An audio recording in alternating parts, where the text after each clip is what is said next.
Jérôme Marty avec nous. Bonsoir, docteur. Bonsoir. Médecin généraliste et président de l'Union française pour la médecine libre. C'est ça. Je ne me suis pas trompé. D'abord, la question de Samuel Combe dans un hôpital. Un certain CHU, 1 pour 1. C'est-à-dire administratif. un soignant pour un administratif.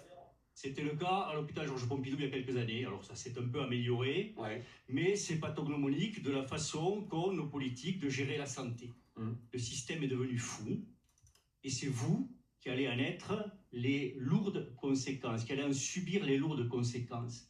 On est en train de discuter du budget de l'État. Au sein de ce budget de l'État, on discute de la loi de financement de la sécurité sociale, au travers du projet de financement de la sécurité sociale. Ce PFLSS, et je pèse mes mots, est le plus dangereux qu'il n'y ait jamais eu de toute l'histoire du PFLSS. Pourquoi?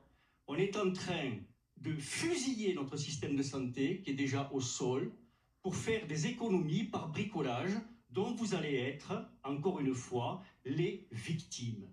Ce système, parce que les politiques n'ont pas le courage de revoir le financement de l'assurance maladie, ce système est devenu autophagique. Je veux dire par là qu'il mange ses propres organes. Ses propres organes, c'est vous, les patients, et c'est nous, les soignants. Il va surtaxer, surpénaliser, sous-tarifer les soignants pour gagner 4 sous. Il va doubler vos franchises. Il va fiscaliser vos indemnités journalières quand vous êtes en ALD. Donc ça veut dire que vous aurez des difficultés pour vous soigner qui seront des difficultés financières.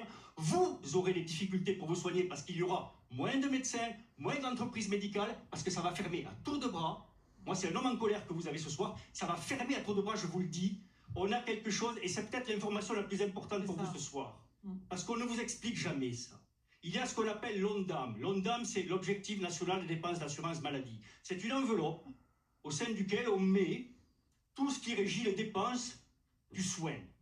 Cette enveloppe, vous comprendrez aisément qu'il faut qu'elle soit augmentée chaque année au moins du niveau de l'inflation. Et en plus, la santé a ça de particulier qu'il faut qu'elle tienne compte à la fois des progrès de la science et donc des molécules onéreuses, des maladies chroniques, du vieillissement de la population et des conséquences des politiques sanitaires successives qui ont fait que vous pouvez vous soigner avec difficulté, donc vous arrivez aux soins plus gravement malades et donc ça coûte plus cher. Donc ça veut dire que tout le milieu le sait, un ONDAM qui est logique devrait être chaque année de 6%, et d'ailleurs vos mutuelles, chaque année augmentent de 5 à 6%.